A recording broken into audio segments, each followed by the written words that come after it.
All right, guys, welcome back to another How to Beat Live Low Stakes Poker video. Today's video, we're going to be doing another simulated session, if you will, using advanced poker training software. We have a little 2-5 game set up here. And there's a mix of, there's a couple more aggressive players in here according to how they have the bots programmed. And then you got a couple like tight passive, loose passive. So it's a good mix. Start with hand one here. And before I get into it, like basically, if you haven't seen one of these videos on the channel before, basically just going to go through and just range opponents and talk about why I'm taking the lines I am. Try to keep it as simple and exploitative as possible because that's what you guys want to do in these games to maximize your profit. So yeah, just checking our big blind in the first hand here. And we're not going to try to bluff with this many players in the pot. It's just no need to. So I'm actually going to fast forward and just kind of move on here. So this is a spot where I think a lot of you would just limp in. I don't think there's a lot of king, queen, or ace jack that's really limped though. Even from like the nittier players, like they'll generally still raise those hands. So this is a good spot for us to raise larger and try to take down what I would consider dead money pre-flop. And especially if you're in a raked game, then this will help because there won't be no rake usually. If you're at a place where they're raking pre-flop, that's just criminal in my opinion. But yeah, worst case scenario, we usually try to we usually isolate somebody. So we're going to generally check range from out of position. We believe over at archstatepoker.com that it's a good strategy simply because like our opponents don't play very well versus check in position. They tend to either do one of two things. They either essentially stab too often or just bet too often when check to because a lot of them take check as a sign of weakness. But they also just bet because they are worried about future runouts. Like they'll bet a hand like pocket forwards here because they're worried that your ace king is going to hit on the turn or river. So they'll be relatively straightforward and transparent when they do this, and their sizings will tell a lot of the story.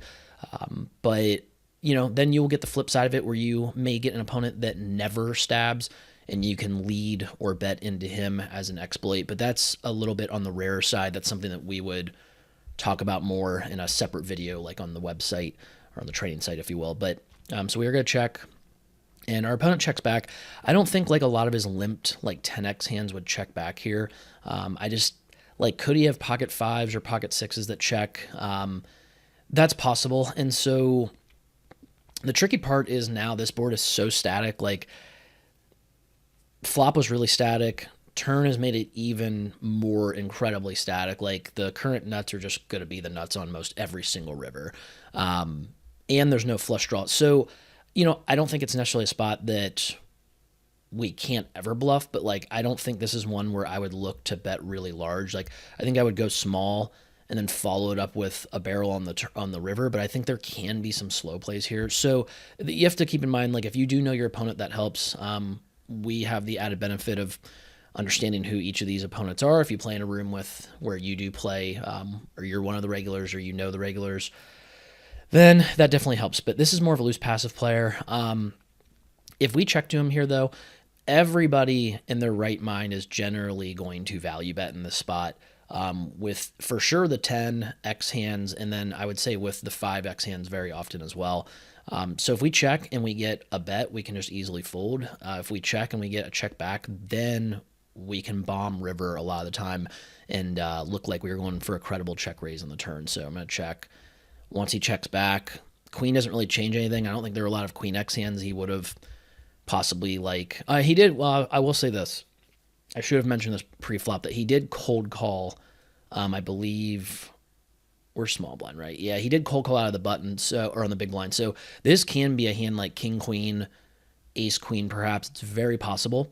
Betting small here doesn't do anything because if he has a hand like jack 9, jack 8, pocket fours, like those might not really fold. It just looks like we haven't shown any strength until the river, so it doesn't look like we really have much. But to really like credibly represent a big hand or just more exploitively, like we're not even really worried about what we represent here. It's more Do we ever get him to fold a straight here? No, but when he checks back turn, we know he pretty much never has a straight. So the only hands here, like, we don't want to check and show down and lose to like ace X or pocket threes. Not only will we get those to fold for large, but we also get the random queen X hands to fold. So like, this is a spot where I actually would consider going. I don't think we need to go quite that large. I just kind of misclicked. I think you can go with a little bit of an overbet though. And it looks like you went for maybe credible check raise on turn, have some kind of slow play. It doesn't really matter. Like, they'll think about it maybe for a second, but they'll just think to themselves, like, I just don't want to put 120 into this pot when they generally don't have anything to call with here. So you will get that through a lot more often than you need to there. Okay, get a couple limpers. This would be a hand that I would definitely raise on the button. And the one thing you want to keep in mind is especially like make sure you know who are in the blinds. Like if you have somebody that's going to be very aggressive, know that you're probably wider from back here. And generally the more limpers that enter the pot, the tighter I'll be. But against just two of them, I think with Jack 8 suited, that's more than enough hand for us in position, especially if we're playing and starting the hand a little bit deeper, which I have this program to where we are, I think, at about 150 bigs at least. But if we have, though, a loose passive player, a tight, like if we just have like passive fish in the blinds, then we can do whatever we pretty much want in the spot. So we are going to raise. We do get a tight passive player to call in the big blind. So, they can have a wide variety of hands because if they're tighter and they're passive, a lot of players like in the 1-2, 1-3, 2-5 games, they're not going to 3-bet as often as they should. So, I would give this player credit for definitely for that sizing, having a lot of big card hands like some king, queen, ace, jack, ace 10. Possible that there are some pocket pairs in there as well.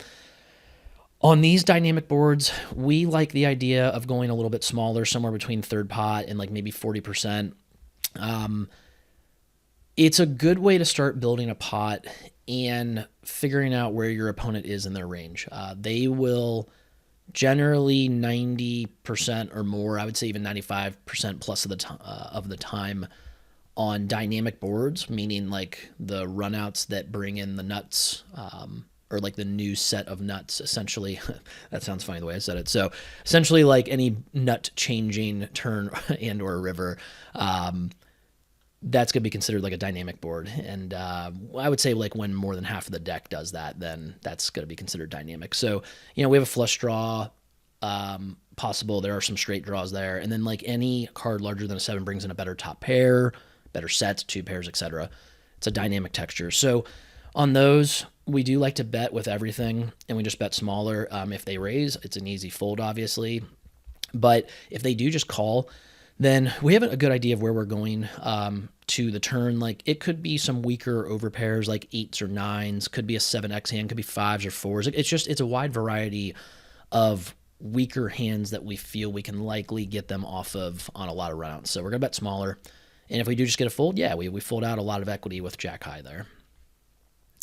Okay, this time we do get 3 limpers. Let's check what we got. And let's say if you guys don't know, assume that unknowns in these games are generally going to be kind of like loose passive. I do think with 4s having a looser passive likely fish on the button, we can go for a scoop of the limps, or we can hopefully just get isolated with one player with 4s. So I would say this board it's kind of close. It's a little more dynamic to me, given that there are multiple ways that straight draws come in, like mainly the gutters. You got 10-9, 10-8, 6-5, 5-4. You've got club draws that are there as well. It's kind of close. But I do think with this particular spot, again, if I do think it's more dynamic, we are going to go a little bit smaller. You can go, again, like I would say the deeper you are, the larger you can start to go, but don't go above half pot. It doesn't really accomplish much with this line of thinking. But like third pot to 40%, if you guys are much shallower, let's say it's a 3-bet pot, you can get down to like quarter pot and that works. Just know that you want to go a little bit smaller. So let's say we do go something like 30. And we do get a call. Now, on a 3 turn, our opponent limp called for a large sizing. I wouldn't give him credit for a lot of 3s. We do know for pretty much the most part though that he is quite capped. Like his best hands here are probably like a limp called like King Jack offsuit, Jack 10 offsuit.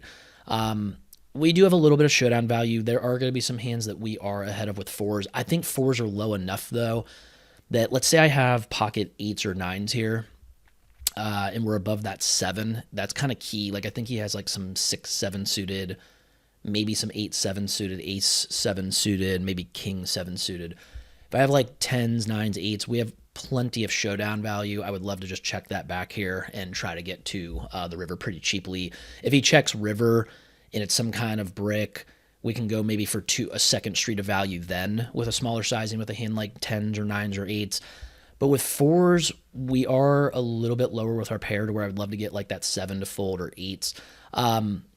So I think the key here is if you believe that it is somebody that generally never slow plays these dynamic textures, and like his limp call range generally shouldn't have a lot of threes in it, then I do like the idea of actually going quite large here. I would say something like, setting up also like potentially the need for, I would say a river bomb makes a lot of sense. So if we go something like 200, that puts, that's going to make it to where it's a little close to pot. I would say something like 170, 175 will definitely get the job done. You can even be like around pot, and they're probably going to fold a fair amount of like the 7x hands or whatnot. But the plan here will be to bet really large. And if I do get called, I think it is a jack a lot, and then like perhaps a hand like 10, 8, 9 of clubs. We'll have a plan for the river where I'll show you what will happen if he does call. But I think in this spot, you're going to get an incredible amount of his range to fold. Like a lot of you guys here will say, well, we have fours. We have some showdown value. If we just check back, like, is that a bad play, Nick? Is that a losing play? Not necessarily, but I think we can do better than that given how passive they have taken, or how passive they are overall, and like how capped they generally are in this spot. So I would go really large, and you're going to get them off of like pretty much everything.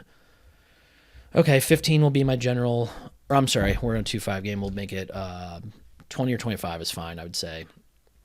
And we get a fold. And yes, I do have this program to where we're generally getting playable hands. Like you're not going to see really a lot of trash that I get dealt.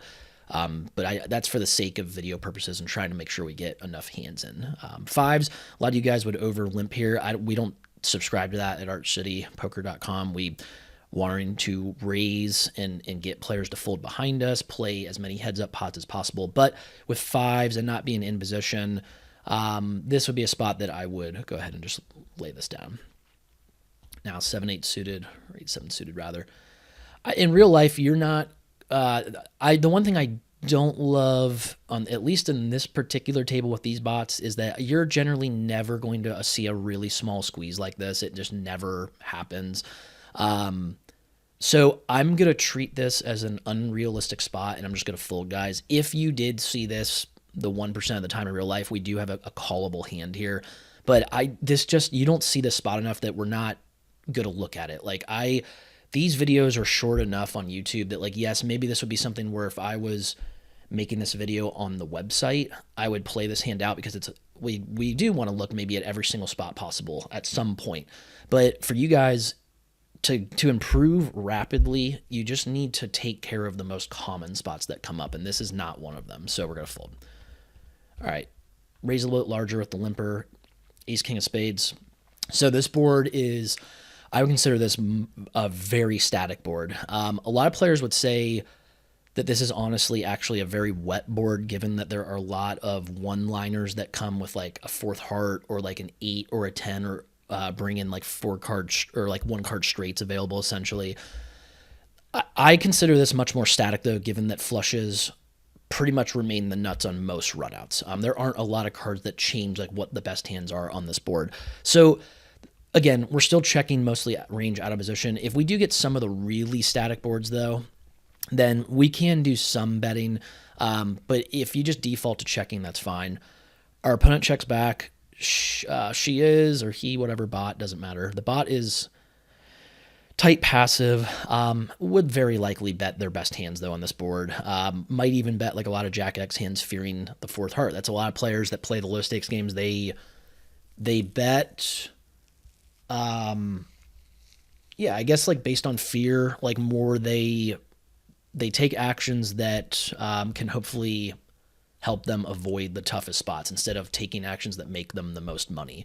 So you will see a lot of players like bet like one of the biggest mistakes I see here is, let's say that we would never do this, but let's say we limp called pre-flop and we checked our opponent on the flop. I'll see players bet pot in that spot with like kings without a heart because they're so scared of like the fourth heart coming. Like, yeah, I just didn't want you drawn to that heart. That's a horrible way to play that hand because when you're betting that large, you guys are targeting top of range. And so if I check and my opponent bet pot here, and let's say I had ace king of hearts, that's the type of hand that I'm continuing with. Like the worst hand I'm continuing with is like nut flush draw or like over pairs with a heart. Like I'm not gonna sit there and call with a hand like eights with the eight of hearts. Like even if I have the straight flush draw, that's not what I'm gonna do. So like you need to be careful about betting out of fear in spots like that on boards where like make sure you understand like if you're betting really large, you are going to be targeting top of range. Understand what the consequence of that will be. Like what is that action going to result in?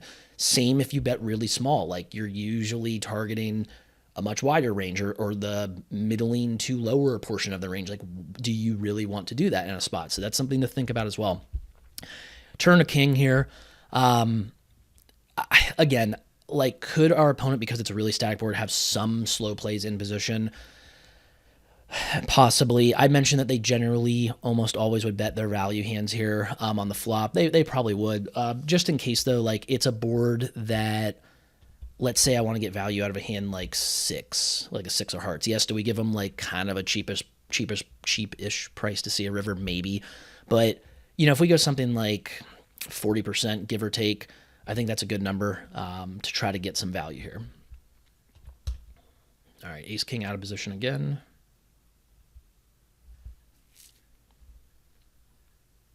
Don't need to defend out of the blinds as wide against larger raise sizes. So for you guys in 1-2, 1-3, if you're seeing 5, 6, 7, 8, 9, 10x type of raises, you don't need to defend like you see on TV or in a pre-flop chart or matrix.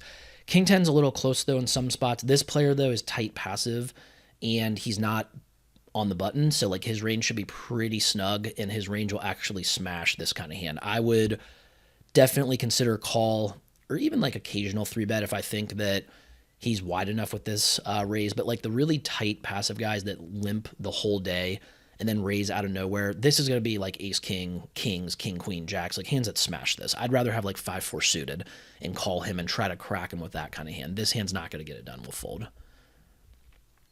Just going to fold here. I'm not flipping in the 3 with this. It's just paying rake and you're not going to bingo often enough to make it worthwhile.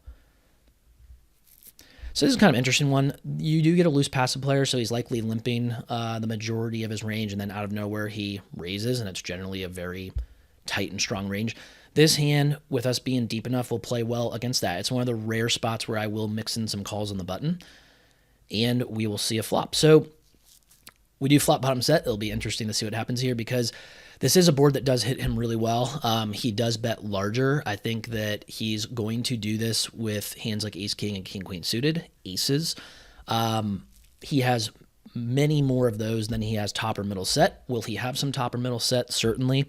But this would be a spot that, because the board is wetter, I'm not going to say it's as dynamic. Yes, there are straight and flush draws available, but when you do get king or ace high boards, there aren't as many turn cards that change what the nuts are as, say, if it were jack 10-3. So this is a spot that it's kind of close between, like, you still could argue dynamic, but it's wet, meaning that there is the flush draw there. And I think players tend to fast play much more often on the wet textures like this, where there is a little bit more of a dynamic nature to it.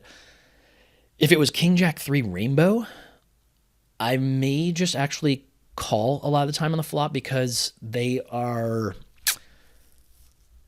I don't know, like I just think that they tend to have the nuts more often.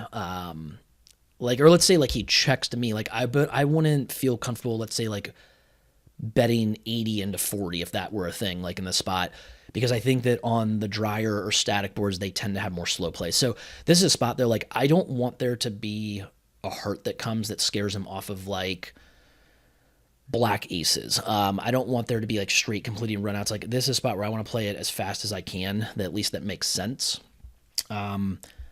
Yes, could he just be continuing here with like ace queen suited and then he folds? That's fine, but like we definitely want to start building a pot right now. And like because we're in position, it doesn't have to be quite as large. I think something like 100's good. We start to set up some barrels on future streets where we're trying to get more value, obviously. But this is a good spot to go ahead and raise. He just calls. Honestly, guys, like that tells me that he has. It's either like there's one of two hand categories. Like I think he either has like top pair or aces, or he has a hand like ace queen of hearts or ace 10 of hearts. Like he has a big combo draw that he's just like kind of nittied. He's not going to play back at us with it. I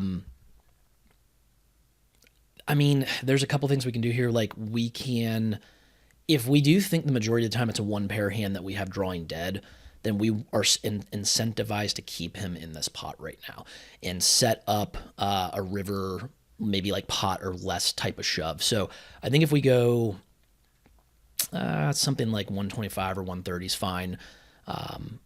We will get a call a lot of times from that king. So maybe he had like ace jack and he just didn't believe us, thought we had a draw on the flop. But good spot to start playing that faster, I think.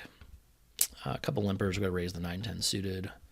Again, guys, we're not going to get like these min click three bets. I'm just going to skip over it until we get like a real three bet situation. Like this one pretty much. So we're going to three bet. Get cold called from the big blind. So guys, that tends to be a range of like ace king or ace queen, and then something like pocket queens to like pocket eights. So the queen's really pivotal. I think that hits a lot of players' ranges where they have a lot of ace queen, and like I said, can have. I'm not saying we're gonna be scared of top set here, but I do think that they either have a hand they really love right now, or they just have a hand that they don't love at all. Like they have like pocket eights that they just don't love in this spot. I don't know. I guess they got some hands they feel kind of like okay about with some of those pocket pairs. But again, like three bet pot, SPR is much lower here. It's a pretty static board. Now, on these static boards with some of the higher SPRs, I think it does make sense to have some larger sizings and just say target top of range. But when we have a lower SPR, like I just tend to go smaller in the three bet pots, because if let's say he does have like a lot of his range is like jacks to eights, if we bet like really large here, it's very possible that we always fold those out, and we're only then targeting ace queen and top set. Maybe not the best scenario. So like I think going smaller, and you know he's gonna let us know. Like that's the other thing too, is it's such a static board. Like I think he could just call with top set here. Three bet pots, they tend to play a little bit more straightforward. But a lot of players will understand that this is a spot they don't want to let us off the hook. So like we can bet small here. That could be one of the hands that he has too. Like he can have a fair amount of middle of like sets of jacks. I still think he can have top set, but he can also have some ace queen, king queen that we're always stacking type of thing. This would be kind of an interesting spot. Like I wonder, is it really worthwhile to bet small? Like, do we ever get 10s, 9s, or 8s ever to continue here? I don't think so. Do we continue and try to stack ace queen, or does he just have like, because ace king could have called small there, but we block a lot of ace king. Like I think this is a lot of ace queen and then some of the sets. So like if we think about ace queen, he probably has, well, it's like what? That would be now 12 combos of those, and then he's got 6 combos of the sets. So we're still doing pretty well in the spot overall. And that's of the hands that I think continue. He's still, with that small sizing, I think he continues with like 10s, 9s, 8s as well. So it's kind of an interesting spot. I would say if you go small here and continue building the pot, small-ish, like if we go 100 and we set up a pot-sized river shove, like now with this club draw coming in and also potential straight draws coming in, I don't think, like it's possible that ace queen could shove over us here, but I think it may just call again, and the sets are always shoving over us. So I think we get a good idea of where our opponent is here. We continue to build a pot. If we get a solid, and by solid I mean if we get a favorable river, we can then go for stacks against ace queen. So we're going to bet. He just calls. worst card ever that could come. We lose to like everything that I think would call a bet now, unfortunately. So we're just gonna check. And I'm a little surprised to see sevens, but you do get some of the stations get a little sticky. But I think that's a good way to play that spot. Get led into by the limper. So I'll say this, guys. I think these bots are. There are a couple things they do that I think are pretty unrealistic. One is that really like kind of that min click squeeze. The other, I just know from experience that these loose aggressive bots, when they're leading here, they tend to have a lot of air. And in real life, if you saw a really big lead here, I don't think it generally is two pairs or better. Like it tends to be a lot of like top pair, could be some draws. If you think they're capped, you can just click it on them here and always take down the pot pretty much, or set up like turn barrels. Because I know that they're like don't have anything with this, it's kind of unrealistic, and like I think it's just taking advantage of the software. So I'm just gonna fold this spot. But if we do get like realistic leads, like we've talked about like what happens. Like I have a video I made maybe within the last couple months on here. If you check the channel, like I do have some videos where we talk about what to do against leads. But we'll talk about that more on the site as well. But I don't want to just take advantage of the software just to like show how I can exploit the software. That's not what this is about. If you think they're wide enough, you could 3-bet here. Don't have to do it every time though, like being still out of position to a lot of the field, so we can fold this spot. Again, the min click's not going to be a thing. If they do 3-bet smaller, we're going to play very nitty against the tight passive players 3-bets. Like we're actually going to fold this spot. If we're really deep and we have some implied odds, if we have some boards we can steal on or set mine a little bit, that's fine. But we'd rather be in position for a lot of that. But again, not going to take advantage of the software. Like we're just going to fold there. And we would fold anyway if he had a reasonable sizing. Like these small sizings are ridiculous. Maybe they'd have more reasonable sizings if I sized like more in an online way, like 2 to 3x, if that's a thing. I don't know, but they play realistic as far as their calling ranges against the larger sizing, which is what you guys will generally see in the 1-2, 1-3, 2-5 games. Like you don't get 3-bet or squeeze as often. Now, if you do get a more aggressive table, that's a video we can make at a later time for the channel. Maybe that's the next one. I'll just set up a session where we're playing against a much more aggressive. That's a good idea. The next video will just be a table that's like only raising and never limping. And you can get some of those sometimes, and those are great. But we'll talk about that in that video, like how to play against the 3-bets and defend against them. This would be like a spot where you could 3-bet bluff with your ace-jack. So do you get cold called by the button? Do you get called by the original pre-flop aggressor? And again, cold calls tend to be a range of like queens to eights as far as pocket pairs, some ace, king, ace, queen. I don't love this spot. Like I think bet calls and then cold calls of 3-bets tend to hit this board really well.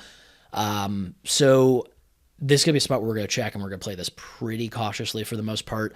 It is a relatively static board on the flop. I do think multi-way and 3-bet pots, though, they are going to play a little bit more straightforward. Once this player checks a second time, I do think they're generally very capped. And the loose passive player having 2 players in the hand with them, in bonus, if they know that they're 2 aggressive players, they're going to fast play on the flop in a 3-bet pot. We do have a potential opportunity to steal here, because I don't think we have showdown value against, like, obviously ace queen and ace king are the main hands that we're kind of worried about. It's a spot we may be able to take. I think the argument is, do we have to take this marginal spot and run with it? Are we going to run into more favorable spots throughout not only this session, but throughout many more sessions against this kind of player pool? Very likely so. The one thing I will say, though, is this pot, being a 3-bet pot, is large enough that it may be worth trying to take. So for the sake of entertainment purposes, let's say like I felt that some of the time I might go after this, but some of the time I might not. Again, you need to have a pretty high level of confidence that you think this player's incapable multi-way in a 3-bet pot of having enough slow plays on the flop. Because if so, we're looking at 2 very likely cap ranges. If we get played back at with a raise, that's one thing, but I do think that this is a spot where we can start to set up a multi-street bluff turn in river. Like, we're not, like, a lot of you might say, well, if we think they're capped and we think we're just trying to steal it now, like, Some of you guys that are overly aggro might say like, well, why don't we just go large, like 3/4, or why not an overbet if we think they never have sets or straights? Remember, the flop was very static. There's still a chance that those are in here. And if they have hands like jacks, eights, queens, kings, like I don't think those hands are generally folding just to one bet. So this is a spot where I think we can go relatively, like this is a little larger for multi-way, but let's say like we do go something like between 33% and half, like 40%. Let's say we go 65.